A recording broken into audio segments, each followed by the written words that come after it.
Oremos al Señor, hermanos, a nuestro Dios Todopoderoso. Padre, gracias por darnos también el privilegio de cantarte, Señor, cantarte tu palabra, Señor, y animarnos, Señor amado, en estos cantos, Señor, que nos recuerdan verdades gloriosas de tu evangelio y lo digno que tú eres de recibir, Señor, honra, gloria y alabanza.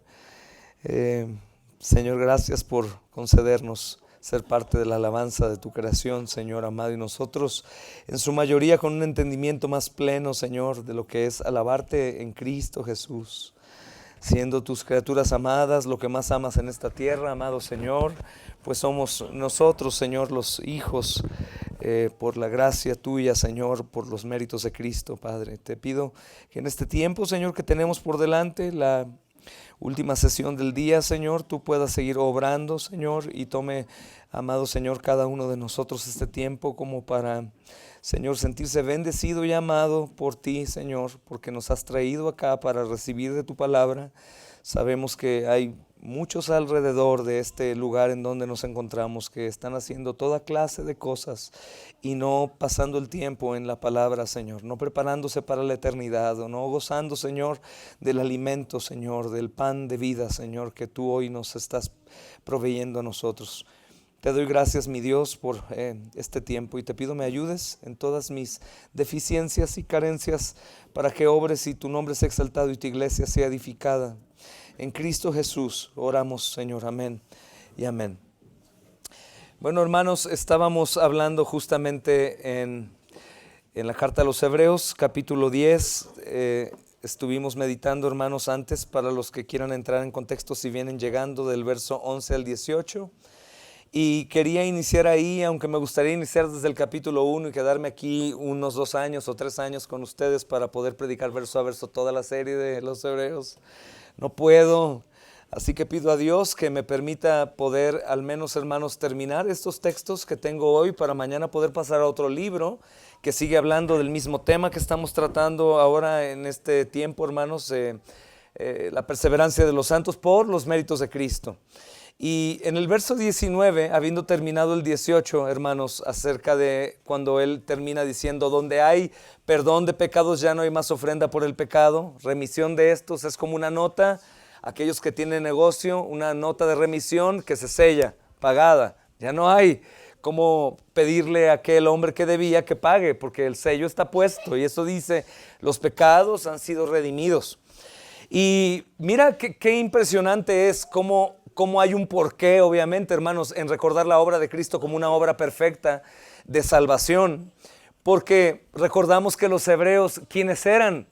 Los hebreos eran legalistas, hermanos. Ellos estaban bajo el yugo de la esclavitud de la ley y aún peor que los primeros hebreos de tiempos pasados, porque recuerda que los líderes religiosos de este tiempo habían añadido más de lo que la ley misma era. Habían hecho su Talmud. ¿Alguien había escuchado eso? O la Mishnah. Y ellos añadieron a la ley más ley. Es la tradición de los ancianos. Es como hoy en día pasa muchas cosas que llamamos pecado cuando no es pecado. O cuando decimos, bueno, vamos a agregar esto porque parece que no es suficiente la palabra de Dios. Y Apocalipsis es claro cuando dice, todo aquel que añada la profecía de este libro o quite, habrá consecuencias. La ley de Jehová es ¿qué? Perfecta. Y la ley no únicamente 10 mandamientos, la ley, la palabra es perfecta y es perfecta, es suficiente, hermanos, no tiene necesidad de ayuda. Así que ahora lo que está haciendo el autor de Hebreos es animar a los hebreos que están pasando por persecución.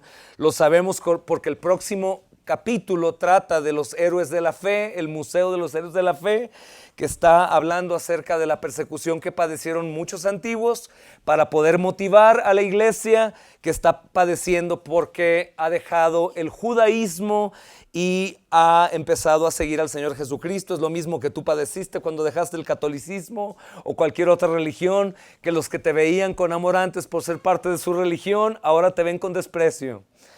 Y eso sucede una y otra vez y seguirá sucediendo entre más vaya siendo conforme a la imagen de Cristo. A eso tenemos que estar, hermanos, listos, porque eso sucederá. Pero mira qué hermoso es recordar el pacto eterno. Ya no me acuerdo más de sus pecados porque ya se ha pagado por sus pecados. Y ahora el tema podría ser del 19 al 22, que el autor de Hebreos da ánimo a los desanimados a la luz del sacrificio perfecto de Jesús. Entonces Él nos da ánimo a nosotros porque, según quiero entender, hay muy pocas comunidades cristianas como esta dentro de toda esta región que reciba las doctrinas de la gracia o entienda el perdón por gracia y la salvación que es solo por la fe. Esto no es raro, en Guadalajara es igual, hermanos. Recuerden que estamos dentro del círculo del silencio, denominado así: Guanajuato, Jalisco, Michoacán, Oaxaca, San Luis Potosí, con el 111 municipios con menos del 1% de creyentes. Imagina eso, hermano. Menos del 1% de creyentes por crimen organizado y el catolicismo romano. Aquí tienen otras cuestiones, pero somos bendecidos en poder estar, hermanos, bajo la verdad bíblica de las doctrinas bíblicas de la gracia y todo lo que éstas enseñan. Pero noten, hermanos, lo que hace el autor inspirado por el Espíritu Santo. Él deja al creyente tranquilo diciendo: ya no hay más ofrenda por el pecado. Es decir, ya no tienes que hacer nada más.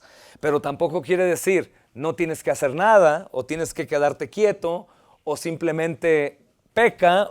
No, porque va a dejar bien en claro lo que realmente el creyente que ha entendido que Cristo ha hecho una obra que él no puede hacer, el creyente debe comenzar a hacer, no únicamente porque está en deuda, sino por gratitud y por el corazón nuevo y por el Espíritu Santo que habita en él.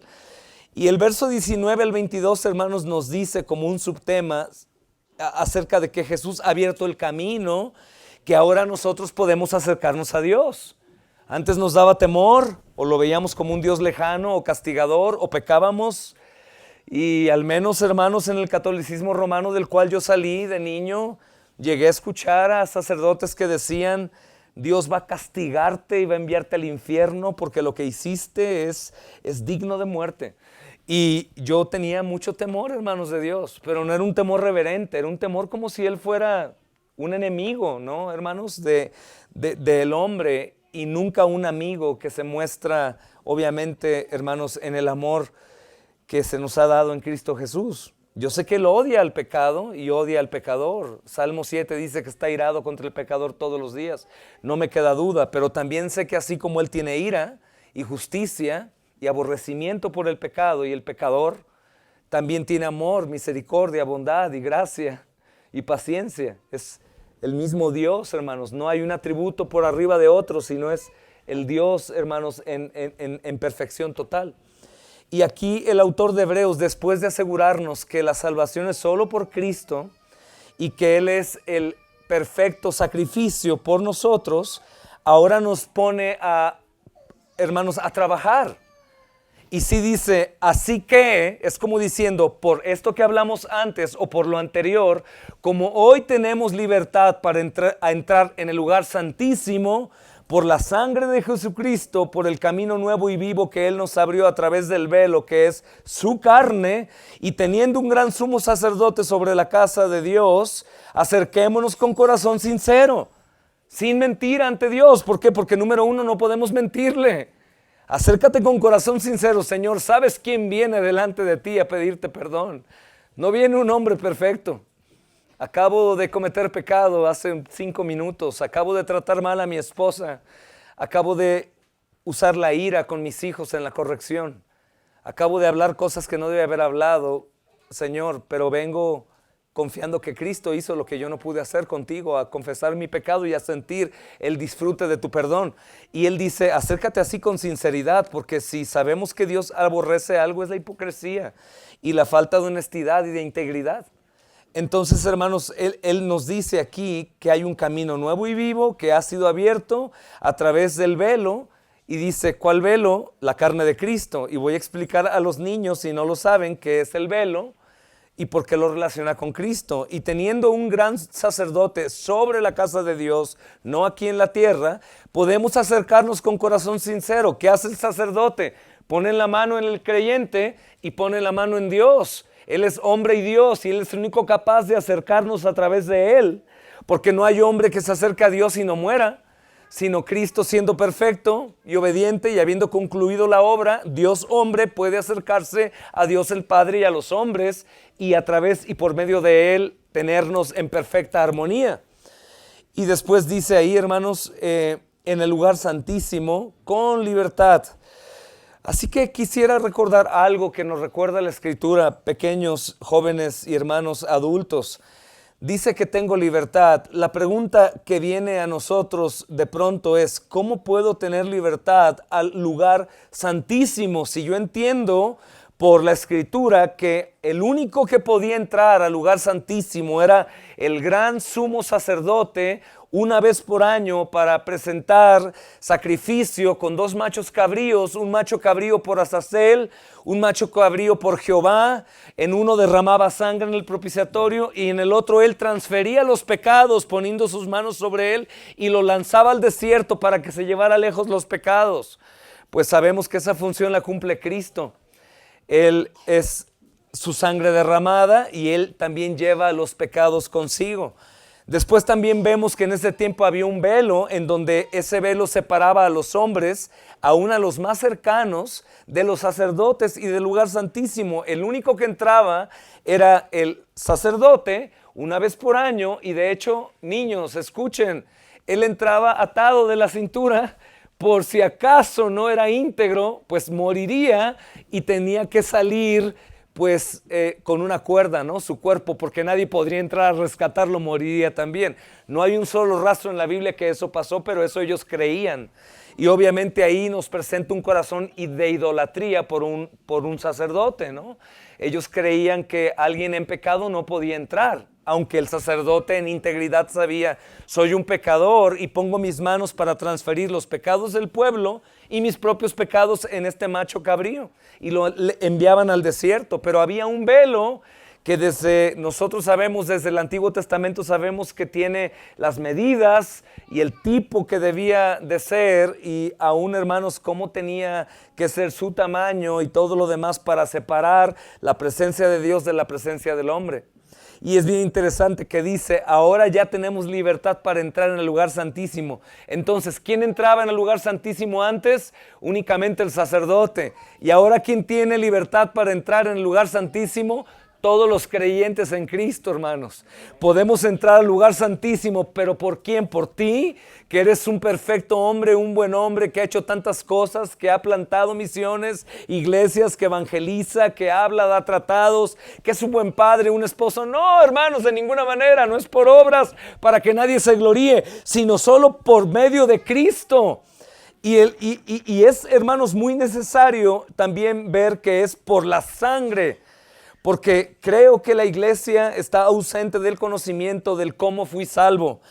Y muchos yo he escuchado que enseñan y dicen, fui salvo porque Jesús obedeció la ley que yo no podía obedecer. Sin ninguna duda, pero el asunto que no únicamente era la ley moral, sino también la ley sacrificial, la ley ceremonial.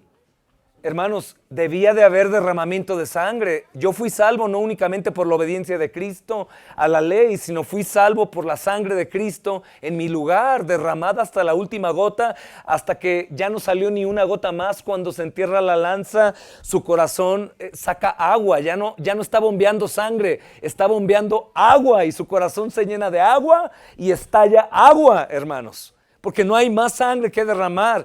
Entonces él dice, ahora sí podemos lo que antes nunca se podía hacer. El que atravesaba el velo moría, pero ahora podemos atravesar el velo con toda seguridad, porque hay un camino nuevo. Esta palabra nuevo es novedad. Obviamente es un camino que no había. Es un camino que estaba anunciado, pero que se hace el cumplimiento en el tiempo de Cristo en este mundo. Dice, y es un camino vivo que Él nos abrió a través del velo que es su carne. Escuchen cuántas veces lo menciona o lo señala Él. Teniendo libertad para entrar en el lugar santísimo. Estoy en Hebreos 10:19. Por la sangre de Jesucristo, por el camino nuevo, es Cristo, por el camino vivo que Él nos abrió, número 3, y a través del velo, esto es su carne, número 4, y teniendo un gran sacerdote sobre la casa de Dios, número 5, acerquémonos con corazón sincero, en plena certidumbre de fe, purificados los corazones de mala conciencia y lavados los cuerpos con agua pura. Esta porción agua pura por Efesios capítulo 5 podemos saber que se refiere a la palabra profética más segura. La palabra está diciendo esto y yo puedo acercarme con limpia conciencia y con mi cuerpo lavado con agua pura, que es la palabra de Dios. Eso dice, puedo hacerlo. Ahora, ¿quién puede hacerlo? ¿El perfecto? No, el perfecto ya lo hizo para que tú imperfecto puedas hacerlo. Eso es maravilloso. Eso, vuelvo a lo mismo, ¿me incita a pecar? Hermanos, debería de estar muy mal de mi cabeza si yo sé que hay un sustituto perfecto, bueno, santo y justo que muere en mi lugar, carga mi pecado, paga por mi pecado, y ahora yo digo, oh, Él ya pagó, no hay ningún problema, yo voy a vivir en pecado.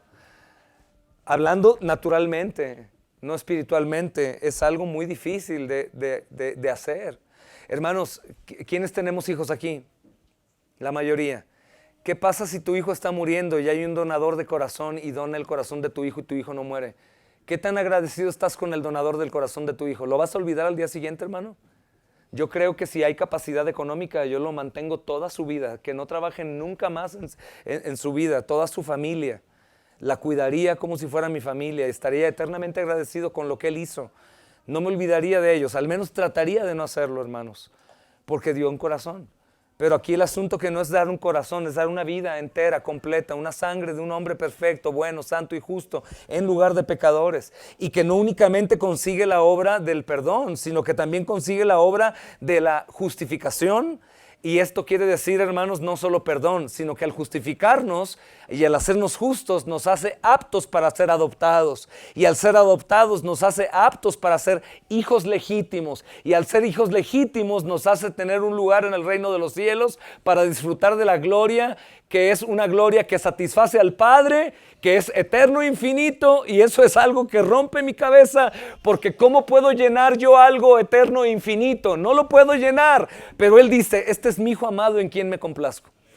Entonces, ¿cómo siendo infinito y eterno puede ser lleno de gozo y de disfrute en su Hijo? ¿Qué es lo que promete el cielo? El cielo, venados, puedo cabalgar en un león, caminar sobre el agua, las calles de oro. Hermanos, Cristo es el todo del cielo, es el deleite del Padre, y eso Él ha conseguido para nosotros también. Eso es maravilloso. Así que el Señor dice, hermanos, que tenemos a este sacerdote sobre la casa de Dios, y te dice a ti y a mí, acércate con corazón sincero. ¿Por qué creen que dice esto? Los hebreos están en una espada, hermanos, frente a ellos y otra espada atrás. Ellos están padeciendo ya la lucha por ser creyentes, como algunos de ustedes o nosotros en Jalisco, que padecemos por el crimen organizado al ser creyentes, o por el catolicismo romano. Algunos de ustedes también por otros que formaron parte de grupos religiosos a los cuales ustedes formaban parte, y se convierten en enemigos, hermanos. Y ahí nos damos cuenta de lo que la gracia de Dios ha hecho en nuestras vidas. Queremos su bien o su mal. Y algunos quieren nuestro mal, y ahí nos damos cuenta, Señor, me ha salvado, yo quiero el bien para ellos y ellos quieren el mal para mí. Entonces esto es una buena señal de que tu gracia ha obrado en mi sucio corazón. Pero hermanos, aquí está diciendo Él acerca de lo que la propia conciencia mía y mi corazón hacen en mi vida cuando el pecado o el temor entra en mi vida. Cuando empiezo a familiarizarme, a ser un cristiano dominical, que vengo todos los domingos y pienso que porque abrimos nuestros himnos y ya estoy bien. Hermano, los católicos romanos son más comprometidos que nosotros en cuanto a actividades que ellos hagan. Su templo está abierto a las 6:30 y lo cierran a las 8, 9 de la noche. Todo el día hay gente sentadita ahí enfrente de la nada, pero están ahí sentados ellos creyendo que están recibiendo misericordia y amor de Dios. Nosotros los cristianos no podemos caer en familiaridad, porque la familiaridad es uno de los principios para olvidar la obra gloriosa que Cristo hizo por nosotros. Tú olvidas la obra de Cristo y has olvidado todo. Tenemos que tener buena memoria de las cosas pasadas que Dios ha hecho. Tengo que tener buena memoria. ¿Por qué? Porque cuando peco, yo suelo autocondenarme, suelo escuchar mi corazón, escuchar mi mente y no sentirme digno. Como terminaba en la sesión pasada, hubo un conflicto. ¿Sí saben que los papás y los esposos cristianos se pelean también? Y también yo con mi esposa Carlita, que yo soy pastor, me peleo con ella también en ocasiones. ¿Sí sabían? Dirían los católicos, mi madre decía, oh Virgen Santísima. ¿Eh? Los pastores, ¿no? Sí, hermanos. Nos molestamos, pero el Espíritu Santo nos mueve el perdón muy pronto. Y entre más avanzamos en el conocimiento de Cristo, más pronto ese perdón es ejecutado. Y más pronto perdonamos. Pero cuando eso sucede, llegas a la congregación y está el himno que más te gusta de todos los himnos para cantar al Señor, pero tus hijos te escucharon pelear. Y el hijo mayor está volteándote a ver porque él ya tiene más conocimiento y dice, qué hipócrita es mi papi, está cantando y viene ahorita peleando con mamá. Hermanos, ¿qué es lo que tenemos que hacer? Yo tengo un gran sacerdote, a mí no me preocupa lo que el hombre piense, a mí me preocupa que hay un Dios eterno lleno de ira en contra del pecador. Y el Hijo está presentado, según lo que dice Zacarías 13, ante el Padre con el mismo cuerpo crucificado pero en gloria. Y es como un lienzo. ¿Saben lo que es un lienzo, niños? Como en donde pintas tú una pintura. Y su cuerpo es un recordatorio eterno de lo que hizo en la cruz del Calvario. Y es como si volteara al Padre y le dijera, Padre, yo sé que esto no te gusta, pero yo ya pagué por esos pecados. Zacarías le dice en el capítulo 13, si no me equivoco, verso 10, le dice, ¿qué son esas heridas, Señor, que tienes en tus manos? Y él dice, son las heridas que hicieron mis amigos. Creo que la traducción es muy ligera, hermanos, pero creo que una traducción más antigua dice que Zacarías se impacta y dice, ¿cómo es que tu cuerpo se encuentra en este estado? Y él dice, es que se encuentra así porque estas heridas me las hicieron ustedes, mis amigos. Esto es increíble, hermanos, porque tenemos a un sumo sacerdote que recuerda al Padre todo el tiempo. Hablo en sentido figurado, él no necesita recordar, él lo sabe todo, lo sé. Pero es como si sucediera esto, viene el adversario a decir, ahí están tus hijos, mira, han pecado, están haciendo cosas que no son propias y todavía ellos dicen que te aman y te cantan alabanzas, pero Cristo aún ha pagado para que yo pueda cantar con confianza y adorarlo porque Él me ha perdonado y me ha lavado por su sacrificio. Yo no tengo que autocondenarme cuando ya no hay condenación para el que está en Cristo Jesús. Sería como un anatema, hermanos. El apóstol Pablo enseña a los romanos, para el que está en Cristo ya no hay más condenación y yo llego condenado. ¿Por qué llego condenado? Por falta de credibilidad en el Evangelio, que dice, hermanos, que Él ha llevado toda condenación para que yo no tenga ninguna condenación. Y esto no, obviamente, hermanos, me incluye el que aún, hermanos, yo pueda cuidarme de caer en ese estado y de inmediato yo vaya al arrepentimiento para disfrutar del perdón, no el perdón inicial judicial. Escuchen, hermanos, hay dos perdones en la Biblia. Perdón judicial, forense, es el perdón que consigo cuando Cristo me llama por su evangelio, me da fe, arrepentimiento y yo voy a sus pies. Sucede una sola vez, es una sola vez que nazco de nuevo, es una sola vez que el Espíritu Santo viene a ser morada en mí, es una sola vez la regeneración y la justificación. Pero después viene el perdón paternal. Y es ahí en donde la iglesia puede fluctuar al olvidar el evangelio y al olvidar la obra. ¿Qué sucede? ¿Qué pasa con nuestro hijo rebelde? Tengo un hijo rebelde y un obediente. ¿A quién le doy el premio, hermanos? Al hijo obediente. Sería injusto darle al hijo desobediente el mismo premio que el hijo obediente. Haré un monstruo. Él dirá, pues bueno, hago el mal y me premian. Bueno, lo voy a seguir haciendo. Hermanos, lo que hace el Señor es que nosotros tengamos una conciencia libre de todo autoengaño y que yo pueda acercarme con confianza, hermanos, al Señor a pesar de que soy quien soy. Porque ¿quién de los que estamos aquí podría decir, bueno, mi hermano Charlie, creo que usted no me conoce bien, pero yo soy el más devoto cristiano de todos los cristianos que existen? Hermanos, si el Señor permitiera que nuestras mejillas se pusieran color azul, si es que nosotros estamos mintiendo, todas nuestras mejillas estarían azules. Todos hemos cometido pecado y cometemos pecado de pensamiento, de palabra, de obra, comisión u omisión. El mismo hecho de no levantarnos en la mañana y dar gracias al Señor. Señor, estoy respirando, estoy con mi hijo, con mi esposa, desayunando en un techo. Pero nos familiarizamos a la gracia y dejamos de agradecer a Dios las misericordias continuas y pequeñas ante nuestros ojos. ¿Y qué estamos esperando? Mayores misericordias, mayores milagros. Es como esperar a otro Cristo, hermanos. Y tenemos que ser tan agradecidos porque hay tanto sufrimiento en el mundo y hay tanto sufrimiento en santos que están en otras ciudades o países, hermanos. Tenemos tanto que agradecer al Señor, tanto como para vivir en gratitud una y otra vez. Y ese es un pecado, no ser agradecidos con Dios y familiarizarnos con sus bondades. Porque les tengo una noticia, hermanos, todo lo que hemos hecho y logrado y obtenido solamente es porque Dios lo ha permitido. Tu sabiduría, tus habilidades, tu ingenio, tu inteligencia, todo proviene de Él. Sin Él nada sería posible, no sería yo quien soy, tú no serías quien eres. Y es así, hermanos, es el Dios de todo. Es soberano sobre todo, si no, no sería soberano. Si yo pudiera hacer algo separado de Él. A un faraón fue levantado por Dios para hacer la obra que Dios tenía establecida por hacer. Hermanos, Dios es absolutamente soberano, así que lo que hace el autor de Hebreos, hermanos, es decirnos, tienen libertad para entrar en el lugar santísimo. ¿Cuál es el lugar santísimo? La presencia de Dios. Hermanos, entendamos, esto no era posible en el tiempo de los judíos pre-Cristo. Pero ahora Cristo ya ha sido crucificado y resucitado, y ahora el autor de Hebreos le llama a una iglesia que está pasando por muchos problemas, que ellos tienen libertad, se nos da acceso para acercarnos a Dios con libertad. Amados, ustedes han experimentado esto como yo.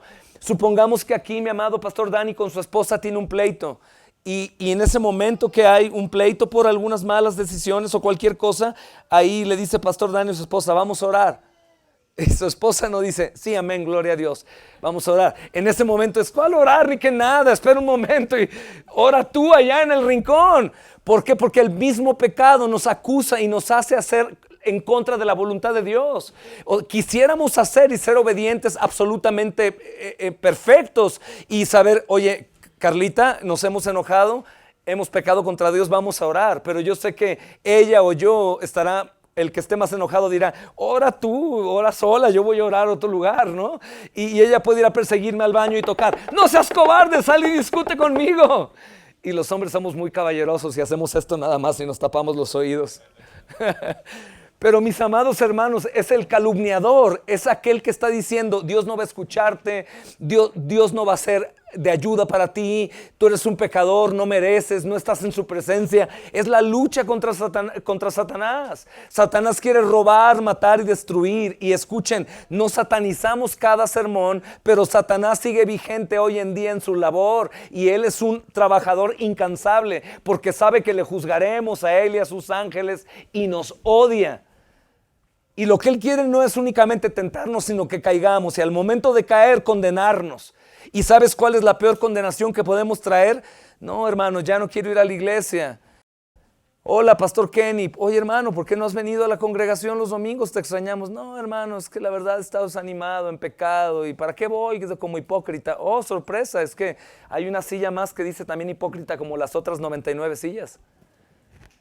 Ven, acércate al Señor, hermano. Pero el condenador está diciéndole, no te lo mereces, eres esto, eres un mentiroso, eres un hipócrita, no haces lo que tú dices, no practicas lo que predicas. Hermanos, ¿y sabes qué tenemos que decirle al enemigo?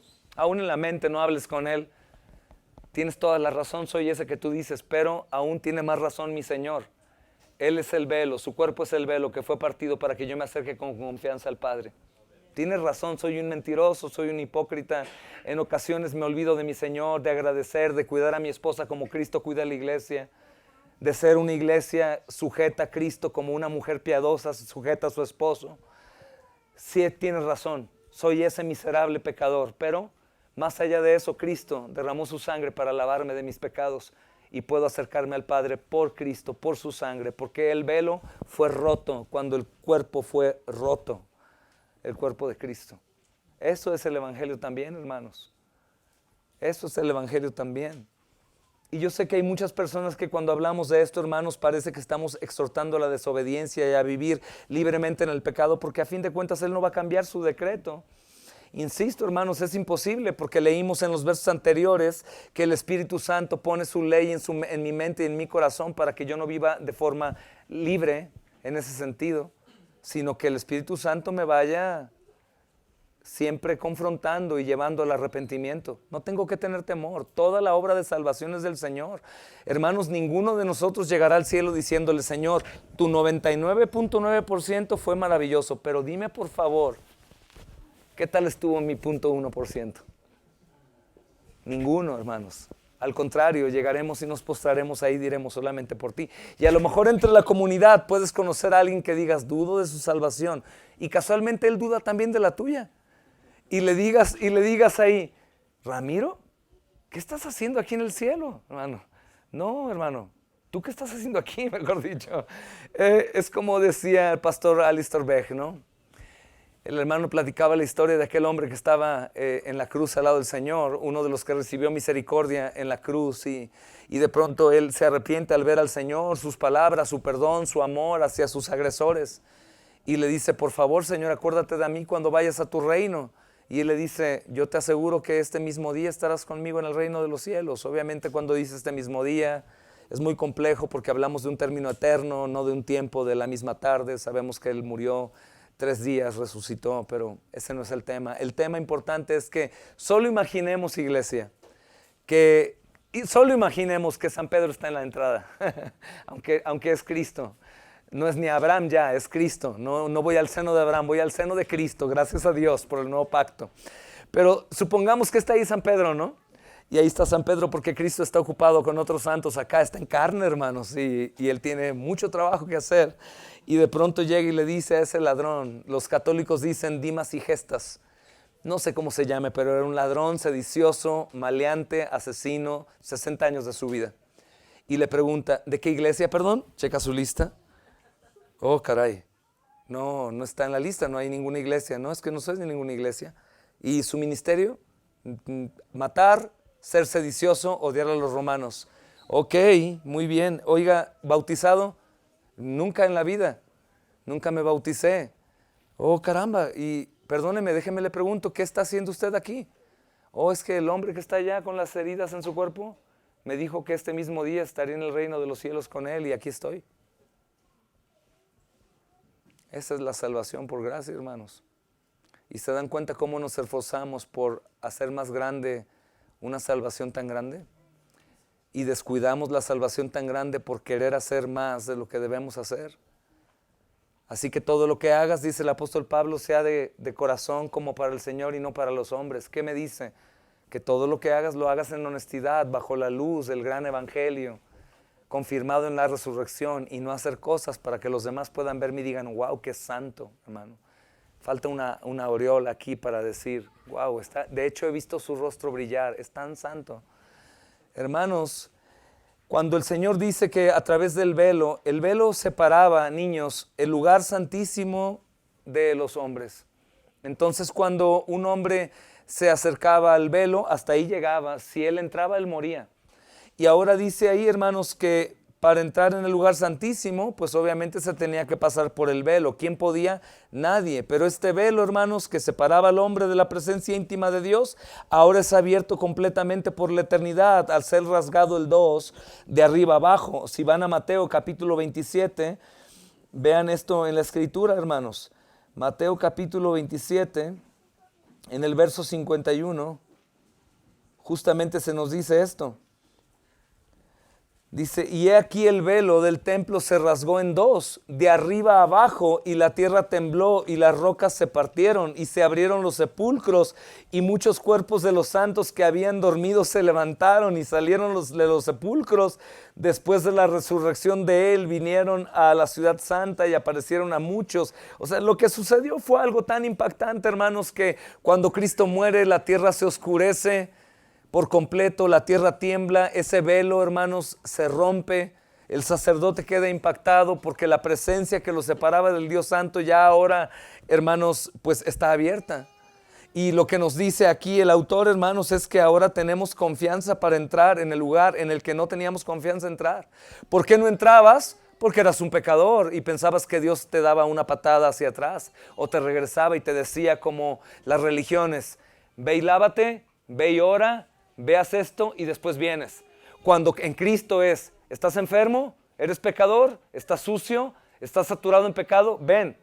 ¿Estás trabajado y cargado? Ven. Es todo lo contrario a la religión. El Señor abrazaba al leproso, sanaba a la inmunda, tocaba a los hombres que habían sido maldecidos con ceguera, se juntaba con los hombres que cobraban impuestos, que eran traidores al pueblo judío, y Él los salvaba.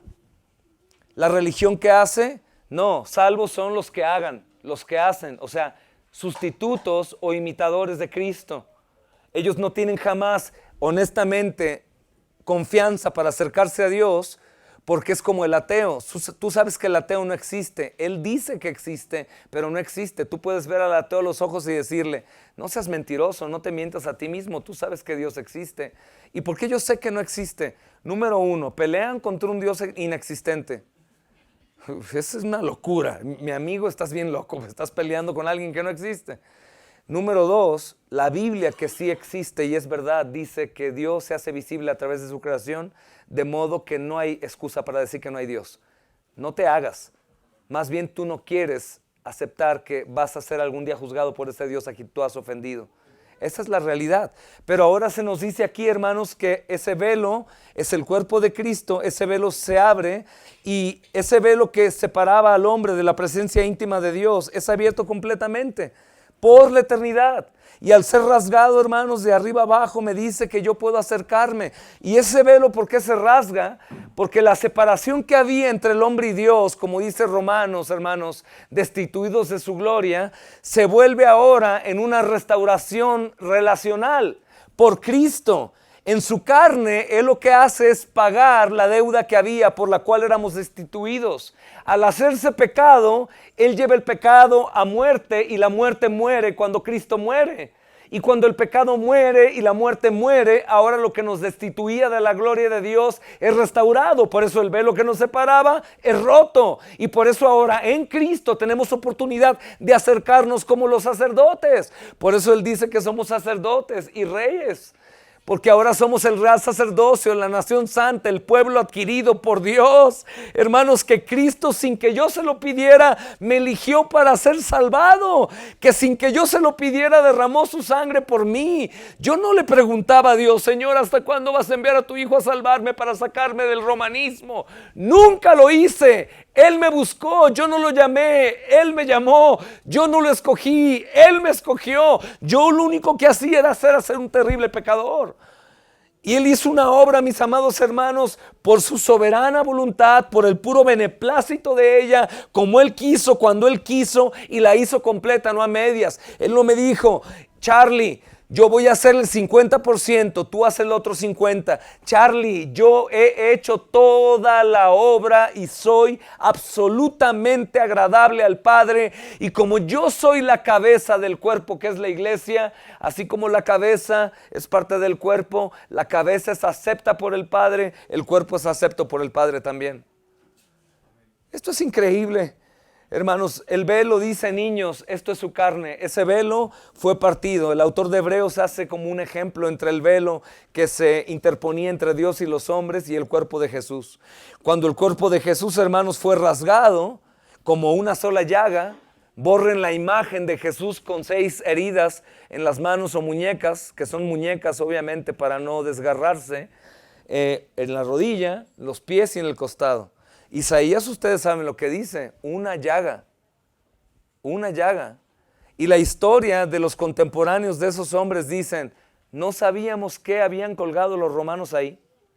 No sabíamos si era un animal, si era una carne, no sabíamos qué habían hecho, pero algo hicieron increíble, porque hay muchas mujeres llorando, hay mucha gente que no quiere acercarse, y justamente cuando algo pasó, se oscureció, la tierra tembló, y no sé qué más pasó, pero esto fue como una catástrofe cuando Cristo muere. Fue algo que fue visible por muchos. Hermanos, porque realmente lo esperado desde la eternidad se consume en la muerte del Señor Jesús.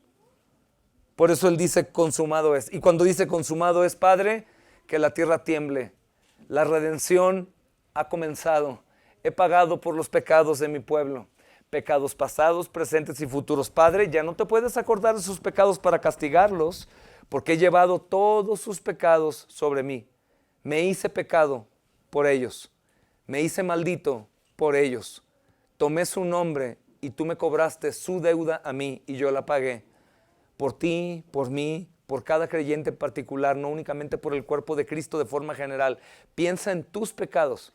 Piensa en tus actos pecaminosos. Piensa en tu religiosidad antigua, piensa en tu mentira, en tu hipocresía, en tu robo, en tus celos, en tus iras, en tus contiendas, en tu adulterio. Todos tus pecados Cristo los lleva en la cruz, si eres creyente obviamente. No estamos haciendo salvos a nadie, hermanos. Hay que creer en Cristo y manifestarlo por una vida de santificación. El color de la salvación es la santificación. Pero dice ahí, hermanos, que a falta de nuestra imperfección, el autor de Hebreos, hermanos, ve al pueblo de los hebreos un poco angustiado. Nosotros estamos siendo perseguidos, pero no como los hermanos que están en Siria, o los hermanos que están en Corea del Norte o en China.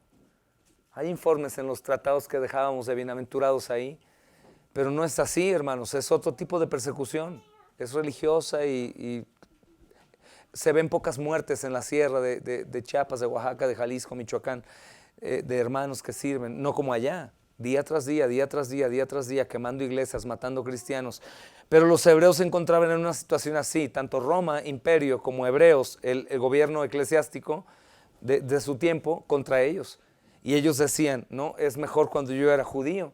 Y el Señor les dice, amados, pero cuando eran judíos ustedes no podían acercarse a Dios, solo su sacerdote. Y ahora ustedes, siendo judíos, sin ser sacerdotes, como el sacerdote que año con año se acercaba, ahora ustedes pueden tener entrada segura al Padre por medio de Jesucristo, porque cuando Cristo murió en la cruz, el velo se rompió junto con su cuerpo que fue rasgado, así que tienen libertad para acercarse por la carne de Cristo exhibida ahí como un maldito hombre. Puedes acercarte, y hermano que estás aquí en pecado, sin arrepentimiento, sin confesión, ¿qué esperas para acercarte al Señor y confesarle tu pecado? ¿Qué crees? ¿Que Él no te va a aceptar? ¿Que Él no te va a perdonar? ¿Que Él te va a decir, ya te di muchas oportunidades? Amado, cuando Él te perdonó, decidió perdonarte por siempre, por la eternidad. Cuando tú llegues al juicio, si eres cristiano, tú llegarás sabiendo ahora sí, sin escapatoria, sin engaño, sin pecado, que eres pecador, que mereces el infierno. Y sabrás que Cristo sabe que eres pecador y que mereces el infierno. Pero si Cristo te lavó con su sangre, aún haya sido un hombre que no fue como los grandes hombres bíblicos o los grandes hombres que después siguieron y murieron mártires, Él dirá, sé quién eres, pero tú sabes quién soy. Tú sabes lo que he hecho. Solamente es un ejemplo, una hipótesis. Perdonado. Toda tu deuda se me imputó a mí. Entra al gozo de tu Señor. Y yo creo que esas son las lágrimas que Él va a enjuagar de nuestros ojos. Las va a enjugar. No, fui enfermo, fui pobre, tuve cáncer y Él me lava. Eso ya se olvidó. El cuerpo ya murió, la enfermedad ya murió. Yo creo que veremos su cuerpo, sabré que merezco infierno y Él de pronto dice, al cielo, al gozo eterno de mi Padre. Y le dirás, pero ¿cómo yo, Señor? Si honestamente sabes que no fui tan suficiente como para agradarte y que tú me dieras el cielo eterno. Es que no es por ti, lo hice por mí. Yo lo hice por ti. Señor. Y viendo un cuerpo de un Jesús feo, perdón por la expresión, me refiero a feo no por su gloria infinita y preciosa, sino un cuerpo. Él ya no va a perder el cuerpo que adquirió. De hecho, hermanos, el apóstol Pablo dice a los Corintios, en aquel día del juicio, Él entregará el reino al Padre. ¿Para qué? Para ser el segundo Adán, que en cuerpo se someta al Padre siendo Dios y nos enseñe siempre la alabanza. Él será el director de alabanza al Padre, hermanos, por la eternidad. Él será el pastor de nuestras almas por la eternidad para dar adoración al Padre por siempre. Y solamente entraremos al reino de los cielos por Él. ¿Sabes cuál es el trabajo del religioso? Renunciar y creer que es salvo solamente por la obra de alguien más. Ese alguien más es Cristo. Y nos cuesta trabajo, claro, hermanos, porque nos enseñaron desde niños a ganarnos todos con nuestros propios méritos y fuerzas. Y es ahí en donde fallamos, tenemos que renunciar a eso. Sí, no renuncies a esforzarte en el trabajo, a ser el mejor estudiante, al ser honesto en tu trabajo, al dar un buen testimonio. Dar un buen testimonio por Cristo, hermanos, para que seamos luz y sal y el mundo diga, wow, qué comunidad, deben ser cristianos, amén, gloria a Dios. Pero en cuanto a la salvación, toma un camino distinto y di, Señor, nada de lo que yo haga, yo puedo hacer para lograr ser salvo, solamente tú. Pero tu salvación es tan potente que tu salvación no me dejará sin fruto. Tu salvación se manifestará con fruto. ¿Cuál es el fruto? Fruto de arrepentimiento, hermanos. Fruto de misericordia. fruto de amor, de paz, de gozo, de benignidad, de bondad, de fe, de templanza, de mansedumbre, de tal manera que cuando no tenga ese fruto, yo sea confrontado por el Espíritu Santo y vaya al arrepentimiento y siga creciendo en mi santificación. Y soy purificado de mis pecados progresivamente, voy avanzando hasta el día de mi muerte, hermanos. Y esto es maravilloso porque es una obra que no únicamente comenzó aquí en la cruz y en la resurrección, sino su obra continúa todo nuestro peregrinar hasta que Él regrese y por la eternidad, porque Él así lo ha prometido. Y es glorioso, hermanos amados. Entonces Él dice que tenemos un gran sumo sacerdote. ¿Cuál es la labor que hacen los sacerdotes? Interceder. ¿Y qué está haciendo? Intercediendo sobre la casa de Dios. Tenemos a un sumo sacerdote que está presidiendo ahí sobre las cortes celestiales para asegurarse de que el creyente tenga acceso total. Acércate con la purificación perfecta disponible para nosotros, limpiando nuestro hombre interior, purificando mi corazón de mala conciencia, hermanos, lavando mi cuerpo con la palabra, creyendo el evangelio. Acércate a Dios de una manera que nunca estuvo disponible para alguien bajo el antiguo pacto. Piensen en eso, ningún hombre pudo acercarse a Dios como tú hoy puedes acercarte. Ningún hombre pudo hacer lo que la iglesia cristiana ahora puede hacer. Nadie, nunca, en todos los siglos de los siglos, hermanos. A lo mejor tú podrías decir, bueno, Moisés dice que lo vio cara a cara. Perdóname, ¿de qué color es la cara de Dios? ¿O cuándo Dios tenía ese cuerpo? Claro que hay teofanías. ¿Saben lo que es una teofanía? Es una manifestación humana de Dios. O una cristofanía, una manifestación de Cristo en carne. No encarnación como lo que hizo a través de María, sino habla de algunas manifestaciones corporales que ellos toman, como cuando Jacob peleó con Dios, como cuando Jacob está por entrar a la tierra prometida y aparece un caballero de blanco, apariciones de Dios o el ángel de Jehová que viene a ser la persona de Cristo peleando por nosotros, siempre como el guardián, el libertador, el siempre oportuno rescatador. Pero hermanos, ahora es distinto. Ahora es que Él consumó la obra y es algo que tengo que meditar. Por Cristo ahora puedo acercarme a Dios y decirle: Padre nuestro, Padre mío, amado Padre, ya no soy ajeno, no soy extranjero, no soy peregrino del reino, soy tu hijo, Señor. Soy tu hijo, tú me amas. Señor, la Escritura dice que si nosotros los padres sabemos dar buenas dádivas a nuestros hijos siendo malos, ¿cuánto más tú, siendo perfecto, darás buenas cosas a los que te las piden? Ayúdame, Señor, en esta situación de mi pecado en mi mente, de mis ojos, de mi corazón. No quiero pecar contra ti, Señor, porque sé que cada pecado que yo cometa, Cristo lo cargó en la cruz del Calvario. Y Él gritaba: Elí, Elí, lama sabactani, que es: Padre, ¿por qué me desamparas? La respuesta a Él: para no desampararlos a ellos. Entonces Cristo tiene que dolerme. Y algunos de ustedes podrían decir: ¿Cómo Cristo va a dolerme? No entiendo que Cristo va a dolerme, mi salvación va a dolerme.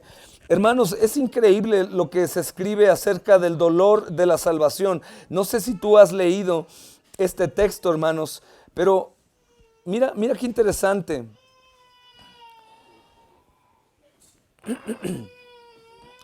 Dice, hermanos,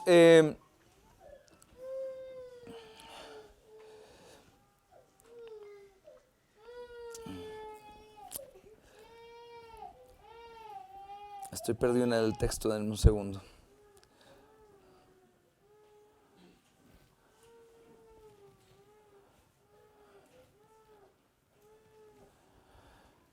No recuerdo el profeta. Josué. Dice sobre ella. Quiero mostrarte el dolor que hay por la salvación. Y no sé tú cómo lo consideras eso, hermano.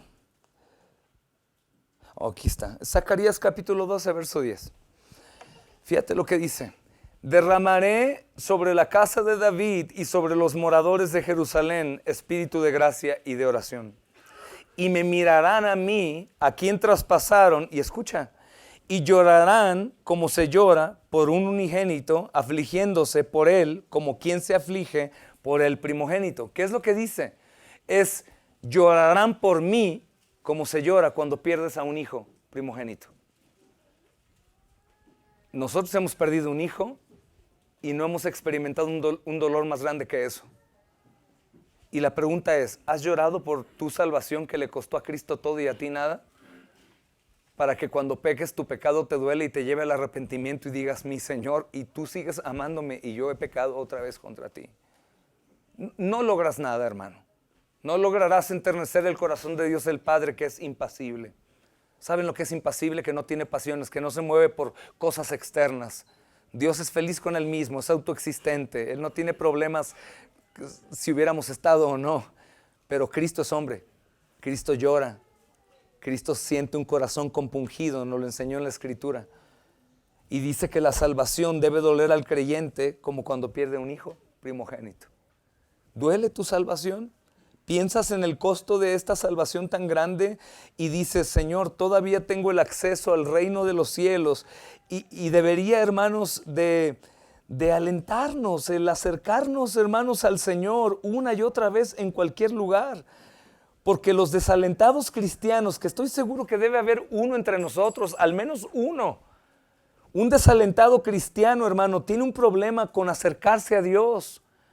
Cuando alguien está desalentado, se desalentó por su pecado o por la falta de práctica de los medios de gracia que Él nos dio, lectura de la palabra, escuchar el sermón, leer, orar, participar de las reuniones eclesiásticas, la Santa Cena, te debilita. Esos son medios de gracia que Él usa para nuestro bien, para nuestra santificación y crecimiento. Pero ese desaliento puede llevarte en sentido contrario. Hermanos, así que los problemas empiezan a venir, empiezo a sentirme frío. Y el problema, hermanos, del sumo sacerdote perfecto que ha sido resuelto es que en lugar de que le hagamos caso y nos acerquemos con confianza, no nos acercamos porque tenemos desconfianza. Tenemos un problema con acercarnos, porque, hermanos, este es el verdadero problema. Ellos habían perdido su relación íntima con Jesús y nada de lo demás estaba saliendo bien. Si nosotros tenemos una mala relación con el Señor, nada de lo que hagamos saldrá bien. Nada, hagamos lo que hagamos, hermanos, todo saldrá mal. Si tú estás pasando por tiempos difíciles a causa de tu pecado, acércate con confianza al Señor. Pídele perdón y dile, mi mente ha estado muy fría. ¿Sabes? A veces ni he orado.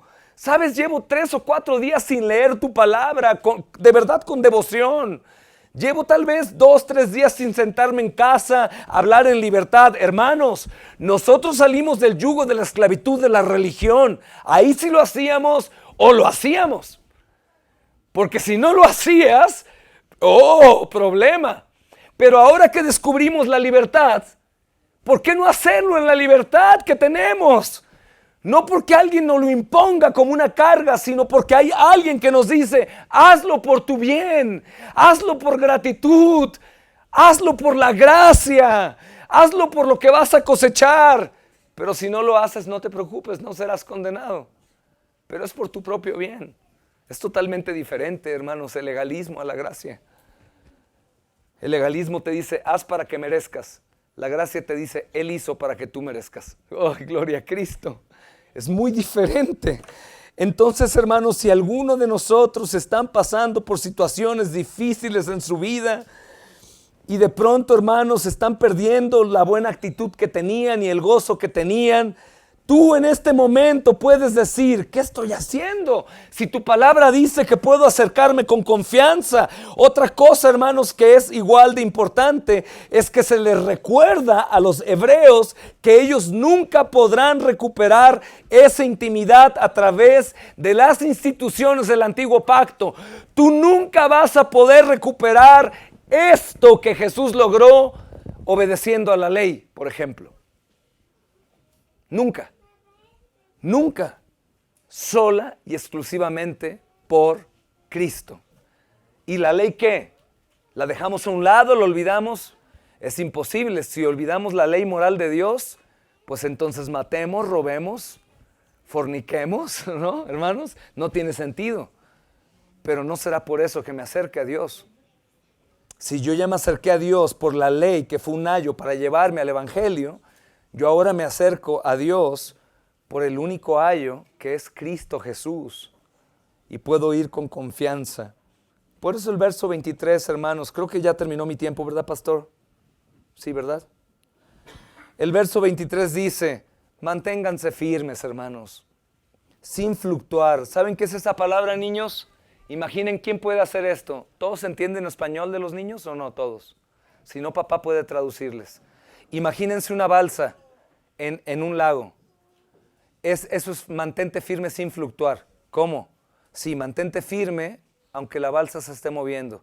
Es imposible, no me digas esto porque nadie lo puede hacer. Eso es lo que Él quiere que haga. Dice, mantente firme en esto, sin fluctuar, en la profesión de tu esperanza. ¿Cuál es tu esperanza? Cristo, que es verdad. ¿Y por qué es esperanza? Porque lo estoy esperando. Porque es pues la fe, la certeza de lo que se espera, la convicción de lo que no veo. Si es esperanza y yo hubiera llegado, pues no es esperanza, ya llegó. La estoy esperando, hermanos. Mantente firme. Firme como soldado, firme en esto. Pero todo el mundo se pone en contra nuestra. Mantente firme, hermano. ¿Por qué nos debe de ir mejor de lo que a Cristo le fue? Si a Él le aborrecieron, a nosotros nos van a aborrecer. Bienaventurados serán porque cuando nos persigan con toda clase de males y calumnias en contra nuestra, mintiendo, escucha, mintiendo, son bienaventurados. Gloria a Dios, mintiendo. No por ser un mal vecino, un mal ciudadano, un mal patrón, un mal empleado, un mal estudiante. No, mintiendo, imitando a Cristo, como lo hicieron con Él. Como los que lo colgaron sin creer y dijeron, sabía que era un mentiroso, un falso profeta, un siervo de Satanás. Mucha gente vio a Cristo así, como si Él hubiera sido muerto por ser un mentiroso. Y así lo vieron, pero nosotros no lo vemos así. Entonces mantente firme en la profesión de tu esperanza sin fluctuar. ¿Por qué, Señor? ¿Cómo lo voy a hacer? Y mira el último texto que dice del 23. Porque fiel es el que prometió. Fiel es el que da testimonio de estas cosas, hermanos. Así que el desánimo los hizo fluctuar a ellos de la verdad, como nos hace fluctuar a nosotros de la verdad. Pero una renovada confianza en la grandeza del Señor Jesús y del nuevo pacto nos va a hacer mantenernos firmes. ¿Por qué? Porque fiel es el que prometió. Duda de mí, hermano. Duda de tus padres, de tus hermanos, duda de quien quieras, pero nunca tenemos nada absolutamente a nuestro favor cuando dudamos de Dios, cuando dudamos de su palabra. ¿Por qué? Porque Él es fiel, el que promete. Yo puedo fallarle a mi esposa, a mis hijos. Pedro juró no fallar y morir con Cristo y falló, era su mejor amigo. 3 veces, hermanos, y la última fue blasfemia. Pero ¿cuándo fallaría el Señor a una de sus promesas que se hace a Él mismo? Nunca. Mantente firme sin fluctuar en la profesión de tu esperanza. Y si dice firme, ¿qué viene a tu mente? Algo que tiene que ver con guerra. Mantente firme, sin moverte en tu profesión. Pero no puedo, no, pero Él sí puede. Él es fiel y Él lo ha prometido. Es mucho mejor confiar en su fidelidad que confiar en la nuestra. Amén, amados hermanos. Así concluyo con esta enseñanza. Espero que el Señor nos dé fuerza y ánimo para mañana continuar en el tema de la perseverancia de los santos por los méritos de Cristo. Oremos al Señor, hermanos.